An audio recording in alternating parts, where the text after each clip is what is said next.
की।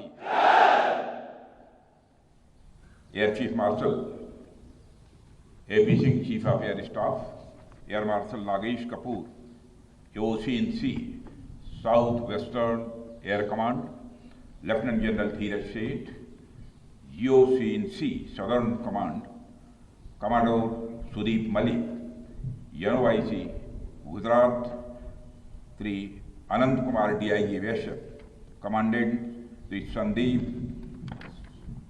सफिया, COICGS जखौ, और यहाँ मौजूद हमारे सभी आर्म फोर्सेस, कोस्ट गार्ड और BSF के जाबाज ऑफिसर्स और बहादुर जवानों। साथियों, ये आज आपके बीच में आया हूं तो आपका अभिनंदन करने के लिए आया। ऑपरेशन सिंदूर में सचमुच आप लोगों ने करिश्माई काम किया है।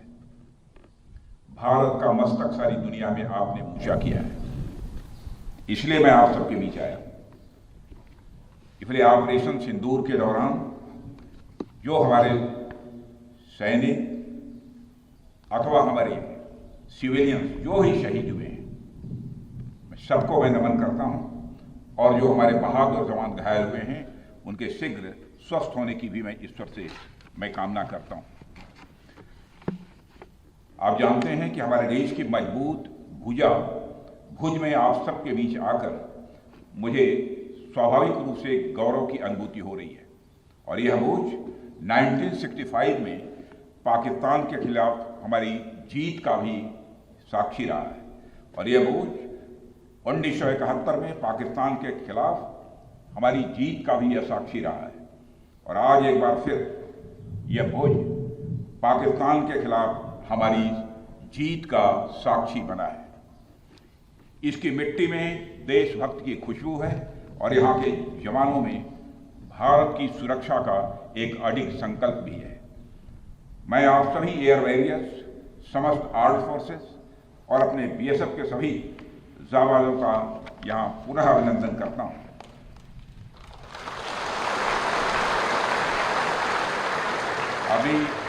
साथियों, अभी कल ही मैं श्रीनगर में सेना के अपने वीर जवानों से मिलकर लौटा हूँ, और आज मुझे आपके बीच आने का यहाँ अवसर मिला है। कल मैं भारत के उत्तरी भाग में जवानों से मिला था, और आज मैं भारत के पश्चिमी भाग में अपने एयर वॉरियर्स और अन्य जवानों से भी यहाँ मिल रहा हूँ।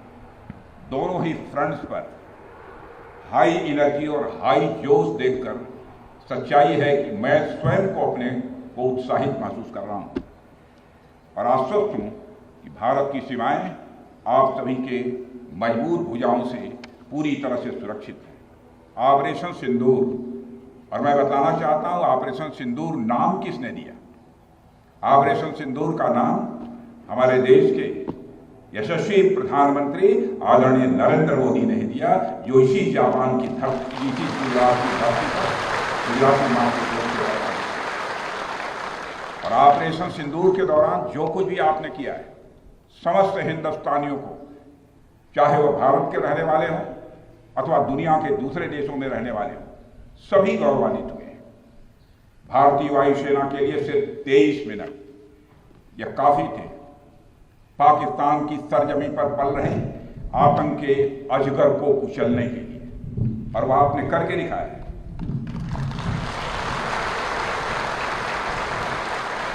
और मैं यह कहूं तो यह कहना गलत नहीं होगा, जितनी देर में लोग नाश्ता पानी निपटाते हैं उतनी देर में आपने दुश्मनों को निपटा दिया।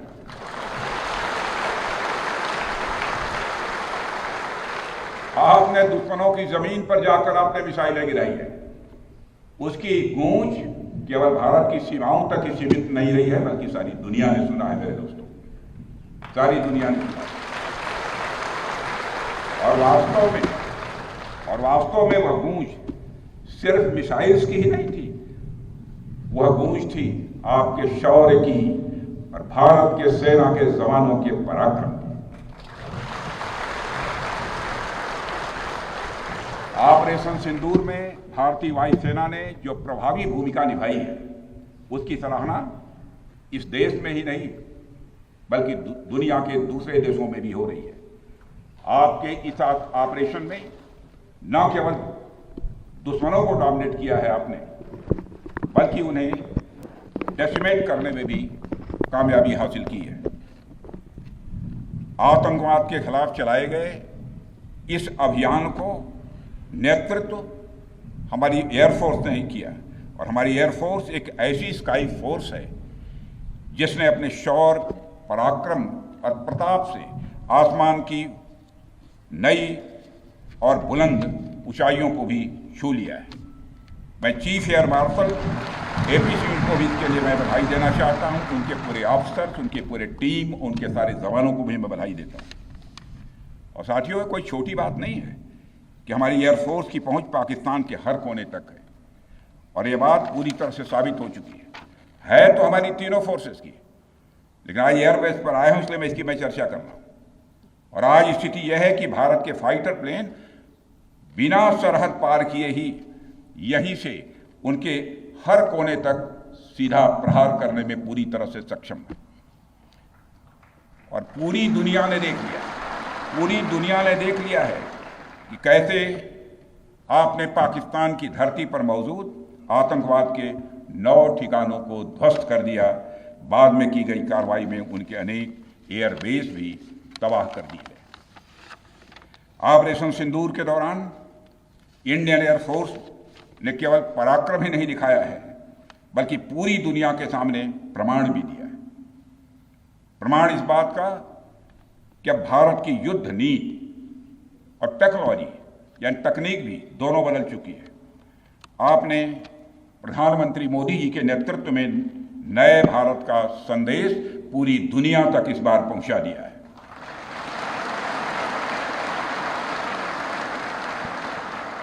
और साथियों, यह संदेश है कि अब भारत केवल विदेशों से इंपोर्ट किए गए हथियारों और प्लेटफॉर्म्स पर ही निर्भर नहीं है, बल्कि भारत में बने अस्त्र और शस्त्र भी हमारी सैन्य शक्ति का अब हिस्सा बन चुके हैं। अब भारत में बने और भारतीय हथियारों से बने हथियार भी अचूक और अभेद्य हैं। यह पूरे विश्व ने देख लिया है। ब्रह्मोस मिसाइल की ताकत को तो पाकिस्तान ने खुद स्वीकार कर लिया है। हमारे देश में एक कहावत काफी पुरानी है, और वह है दिन में तारे दिखना।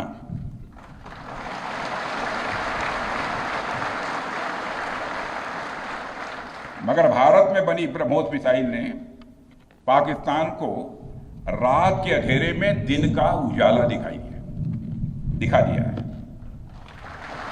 रात के अंधेरे में दिन का उजाला दिखा दिया है। भारत के जिस एयर डिफेंस सिस्टम की तारीफ हर तरफ हो रही है, उसमें डीआरडीओ द्वारा बनाए गए आकाश और अन्य राडार सिस्टम की जबरदस्त भूमिका रही है। साथियों, कई स्थानों पर हमारे नागरिक दुश्मन के ड्रोन आते देख भाग नहीं रहे थे, बल्कि हमारे एयर डिफेंस सिस्टम के हाथों उनको मार गिराने की वीडियो बना रहे थे।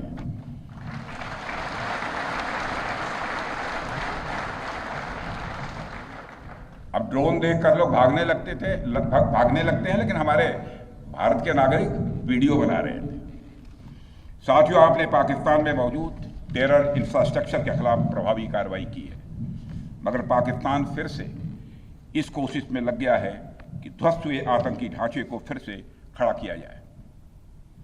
वहां की सरकार पाकिस्तानी आम नागरिकों से लिया गया टैक्स जैशे मोहम्मद जैसे आतंकवादी संगठन के आका मसूद अजहर को करीब 14 करोड़ रुपए देने में खर्च करेगी, जबकि वह यूनाइटेड नेशंस डेजिग्नेटेड टेररिस्ट घोषित हो चुका है। इतना ही नहीं, लश्कर-ए-तोयबा और जैश-ए मोहम्मद के मुरूद के और बहावलपुर स्थित टेरर इंफ्रास्ट्रक्चर को फिर से खड़ा करने के लिए पाकिस्तान सरकार ने आर्थिक सहायता देने की घोषणा की है, लेकिन निश्चित रूप से इंटरनेशनल मॉनेटरी फंड से आने वाले $1 बिलियन के बड़े हिस्से को टेरर इंफ्रास्ट्रक्चर को फंड करने में इस्तेमाल होगा, ऐसा मेरा मानना है।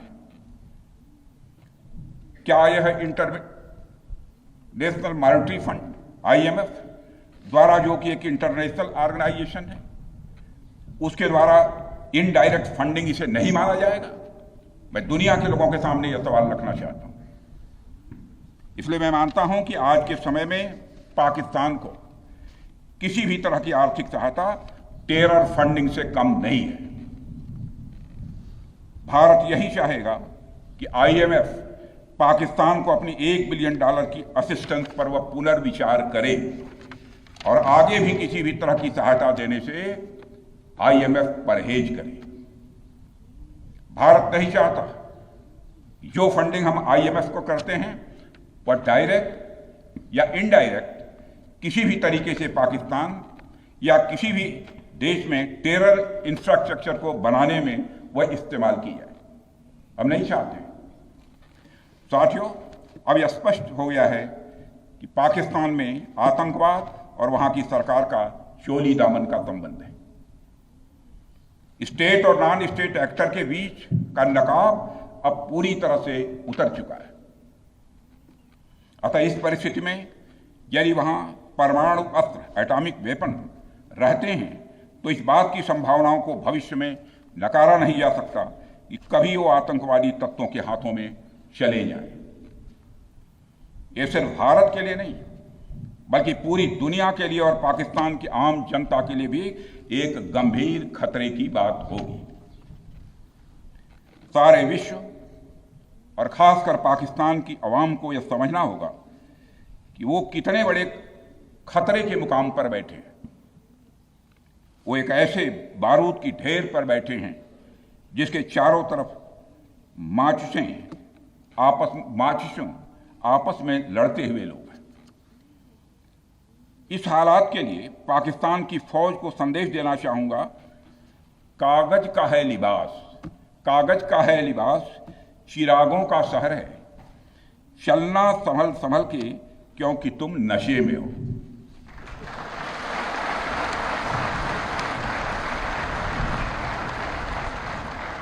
साथियों, अभी आपने जो पराक्रम दिखाया है उसकी चर्चा पूरी दुनिया में हो रही है। जैसा मैंने पहले भी कहा, आज भारत को वैश्विक मंच पर जो सम्मान मिल रहा है उसकी बुनियाद में यदि कहा जाए साफ तौर पर तो वह है आपका पराक्रम।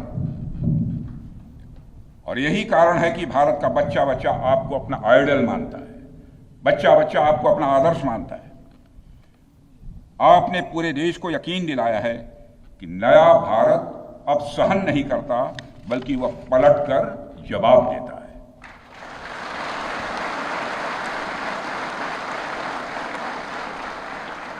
मैं चाहे जितना कुछ भी बोलूं, लेकिन मेरे शब्द आपके कार्य को मापने में असमर्थ होंगे।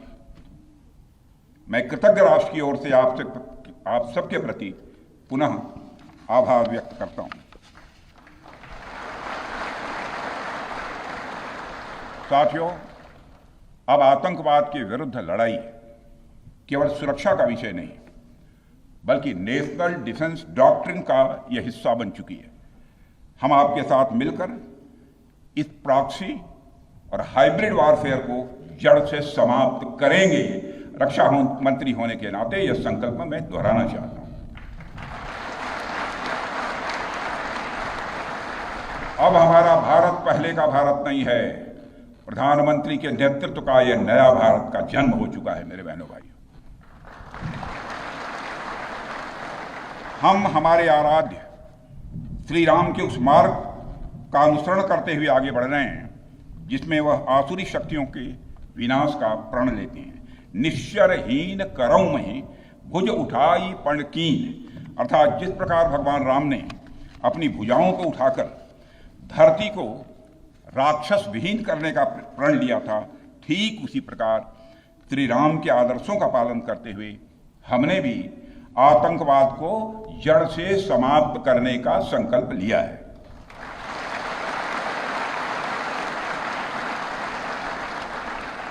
साथियों, प्रधानमंत्री मोदी जी के नेतृत्व में हमारी सरकार आने के बाद सैन्य मामलों को लेकर भारत की सोच और सामर्थ्य दोनों में अभूतपूर्व बदलाव आया है। हम भगवान राम के उस सिद्धांत का पालन करते हैं सठ संग विनय, कुटिल संग प्रीति, सहज कृपण संग सुंदर नीति। अर्थात दुष्ट के साथ विनम्रता, कुटिल के साथ सदाशयता और कंजूस के साथ उदारता का आचरण कभी भी नहीं करना चाहिए। मैं आप लोगों को भी बता रहा हूं। बल्कि सठे साठ्यम समाचरेत या टिट फॉर टैट।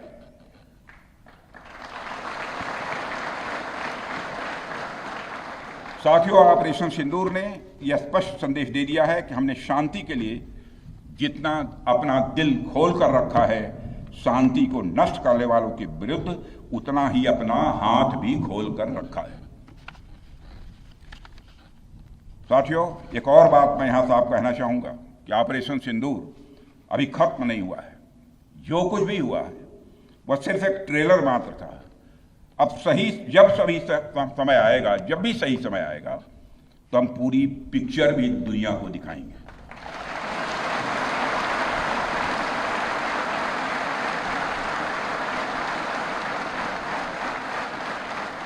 साथियों, आप सब तो जानते ही होंगे कि भारत में जब भी कोई उपद्रवी तत्व होता है जिसको लेकर यह आशंका रहती है कि यह भविष्य में कुछ उपद्रव कर सकता है, तो उसको मजिस्ट्रेट एवं पुलिस द्वारा गुड बिहेवियर के प्रोबेशन पर रखा जाता है।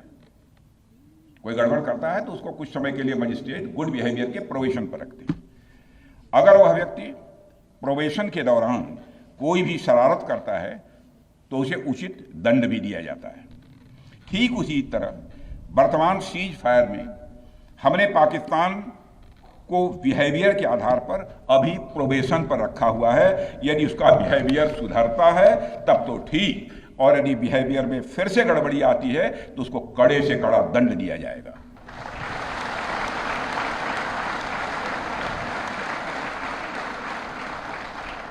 मैं फिर से इसे दोहराना चाहता हूं, अभी भारत ने पाकिस्तान को प्रोबेशन पर रखा है।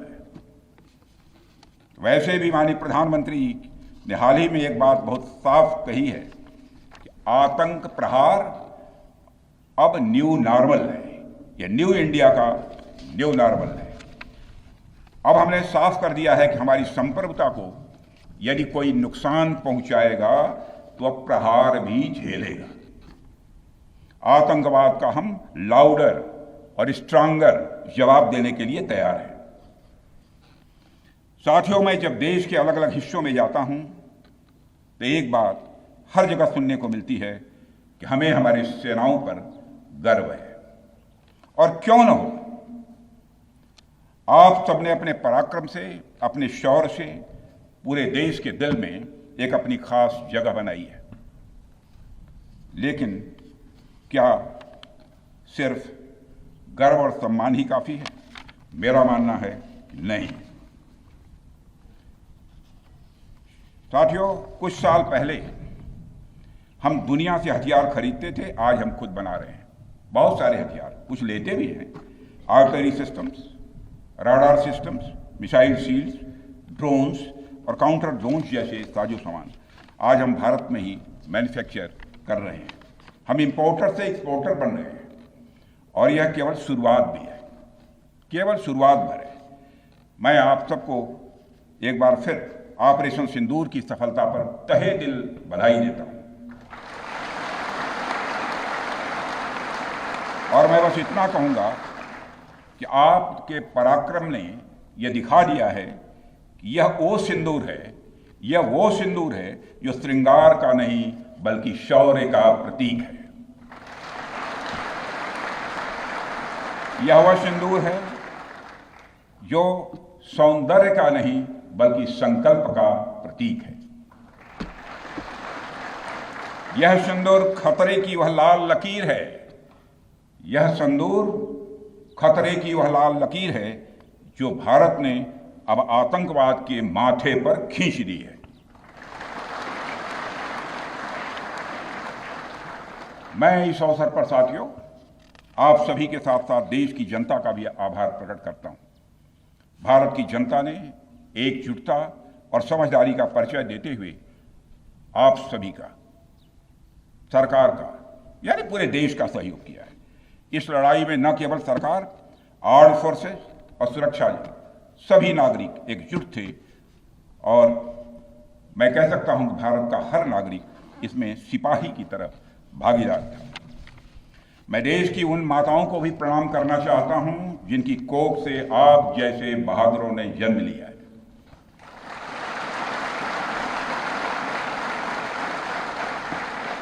मैं उन परिवारों को भी नमन करता हूं जिन्होंने आपको पाला पोसा और बिना किसी हिचक के राष्ट्र की सेवा के लिए आपको समर्पित कर दिया। और मैं आपको आश्वासन देता हूं, सरकार और देश की जनता हर कदम पर, हर स्थिति में आपके कंधे से कंधा मिलाकर आपके साथ खड़ी है। और मुझे पूरा विश्वास है कि आपके सहयोग से हम इस पूरे रीजन में आतंकवाद का समूल नाश करेंगे, ताकि कल को कोई भारत की संप्रभुता के खिलाफ आंख उठाने की हिमाकत न कर सके।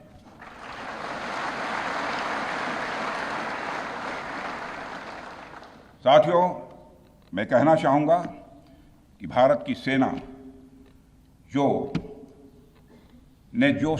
अदम्य शौर्य दिखाया है और सरकार ने जो अद्भुत कूटनीतिक परिदृश्य बनाया है, मैं फिर से दोहराना चाहूंगा, भारत की सेना ने जो अदम्य शौर्य दिखाया है और सरकार ने जो अद्भुत कूटनीतिक परिदृश्य बनाया है, उसके आधार पर मेरे बहादुर जवानों, आप आश्वस्त रहिए कि भारत के भविष्य का सूर्य प्रखरता के साथ उदित होने वाला है और यह सब रात के टिमटिमाते हुए नक्षत्रों की तरह बुझने वाले हैं। इसलिए आज मैं कहने आया हूं, सेनानी करो प्रयाण अभय, सेनानी करो प्रयाण अभय, भावी इतिहास तुम्हारा है, सब नखत अमा के बुझते हैं, सारा आकाश तुम्हारा है। इन्हीं शब्दों के साथ पुनः आप सबके प्रति आभार व्यक्त करते हुए और साथ ही आपके सभी परिवार के सदस्यों के प्रति कृतज्ञता ज्ञापित करते हुए, उनके प्रति हृदय से सम्मान की अभिव्यक्ति करते हुए अपना निवेदन समाप्त करता हूं। बोलिए भारत माता की, भारत माता की, बोले शो निहाल।